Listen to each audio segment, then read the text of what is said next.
Assalamualaikum warahmatullahi wabarakatuh. Dalam pembahasan kali ini, kita akan mencoba membahas dan memahami dasar-dasar sosiologi dalam pengantar sosiologi. Pengantar sosiologi adalah cabang ilmu sosial yang mempelajari masyarakat dan interaksi sosial antar individu dalam konteks budaya, struktur, dan institusi. Sosiologi berusaha memahami pola-pola perilaku manusia dalam masyarakat, serta dampaknya terhadap pembentukan norma, nilai, dan struktur sosial. Melalui pendekatan analitis, sosiologi membantu kita memahami bagaimana faktor-faktor seperti kelas sosial, ras, gender, dan agama mempengaruhi dinamika sosial, memungkinkan kita untuk merinci dan menganalisis fenomena sosial yang terjadi di sekitar kita.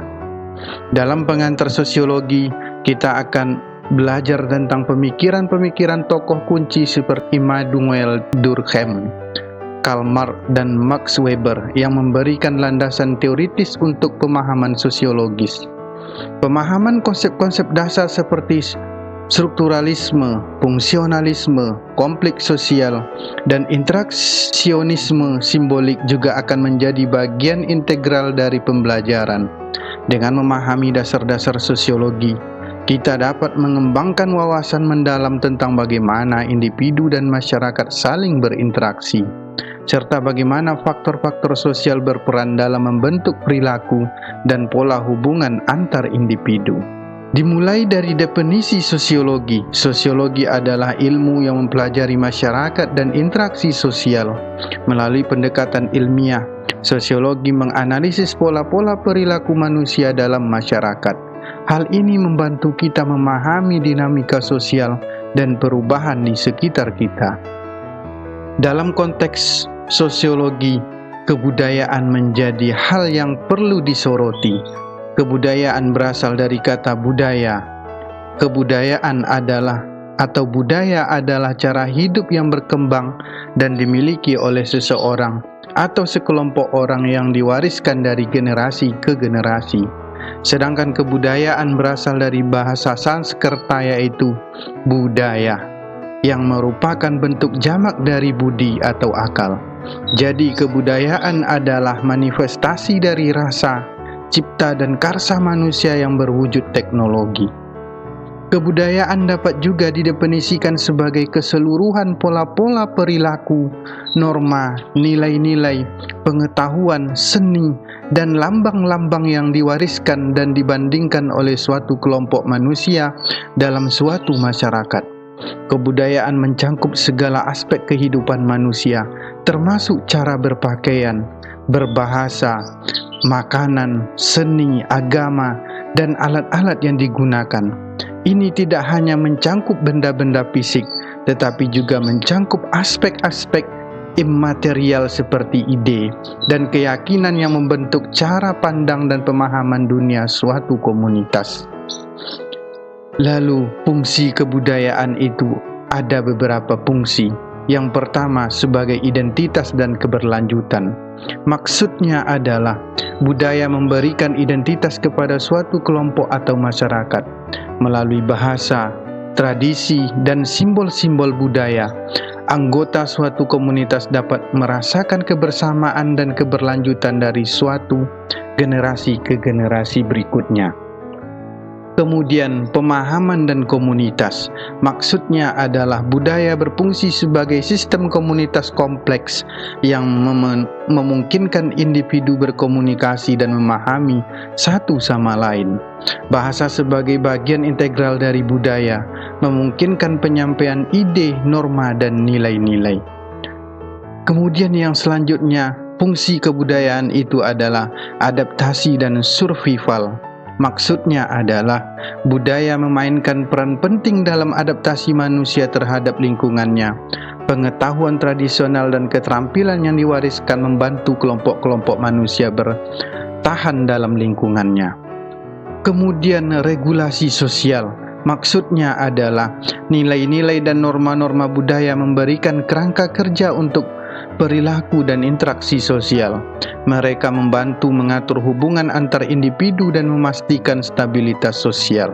Selanjutnya, fungsi kebudayaan itu adalah kreativitas dan inovasi.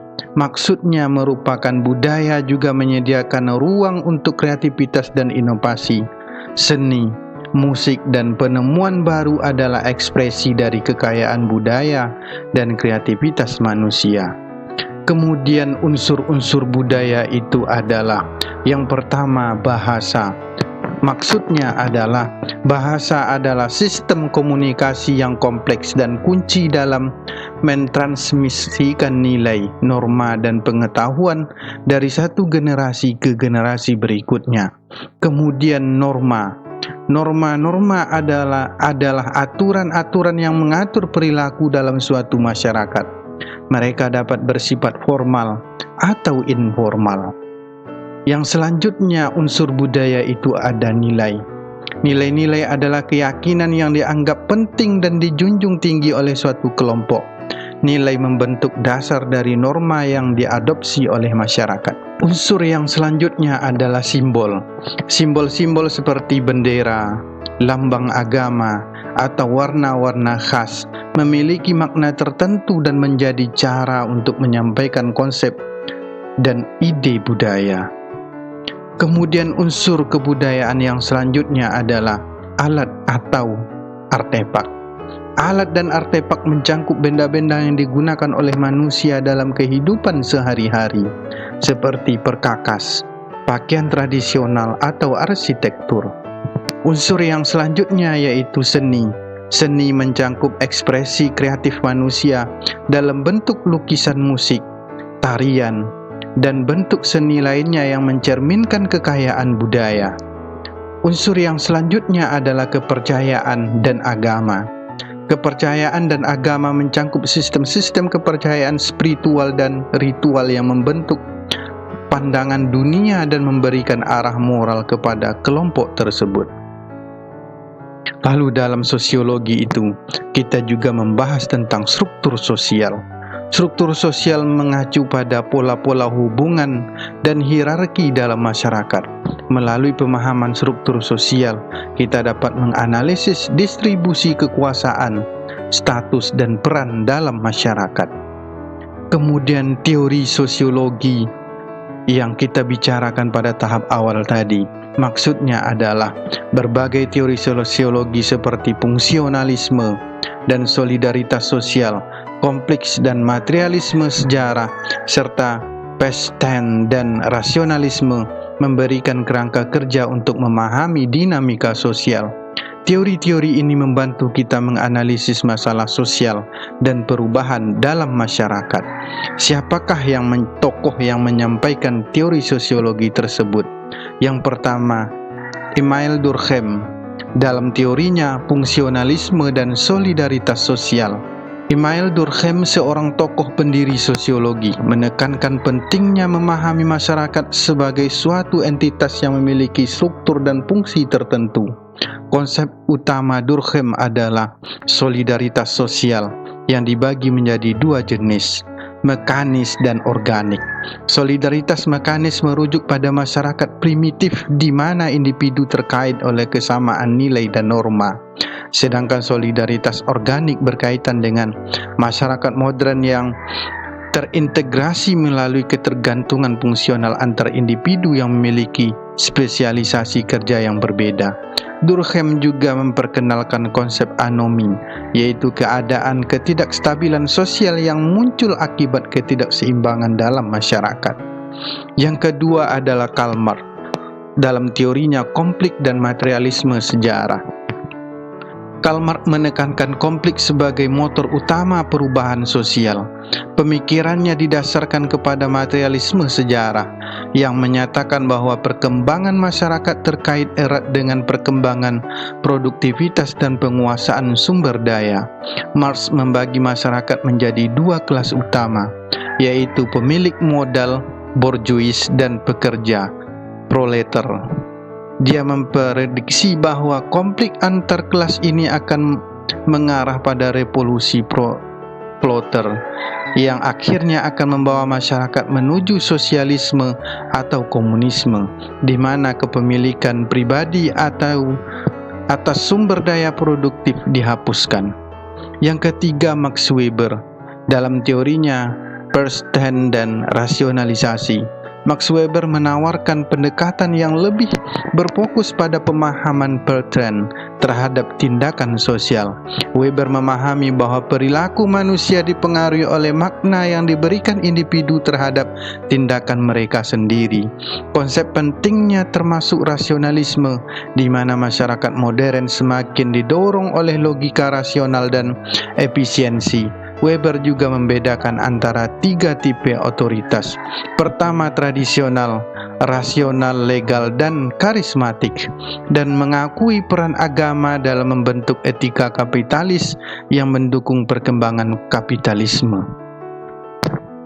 Selanjutnya, sosiologi dan keadilan sosial. Sosiologi berperan dalam memperjuangkan keadilan sosial dengan menganalisis ketidaksetaraan, diskriminasi, dan konflik sosial. Melalui pemahaman sosiologis, kita dapat berupaya membangun masyarakat yang lebih inklusif dan adil bagi semua individu. Lalu, tantangan dan peluang sosiologi. Profesi sosiologi dihadapkan pada berbagai tantangan, namun juga menyediakan peluang berharga untuk memahami dan memperbaiki masyarakat. Dengan keterampilan sosiologis, kita dapat berkontribusi pada solusi-solusi inovatif bagi masalah-masalah sosial. Jadi dengan demikian, pemahaman dasar-dasar sosiologi membuka pintu bagi kita untuk memahami dinamika masyarakat secara lebih mendalam. Melalui pendekatan profesional, kita dapat menerapkan konsep-konsep sosiologi dalam membangun masyarakat yang lebih inklusif dan adil. Kemudian, apa perbandingan sosiologi dengan ilmu sosial lainnya? Perspektif profesional dalam ilmu sosiologi dan ilmu sosial lainnya seperti antropologi dan ekonomi, kita juga mempelajari aspek-aspek sosial masyarakat. Namun sosiologi memberikan perspektif yang lebih mendalam terhadap struktur sosial dan interaksi sosial.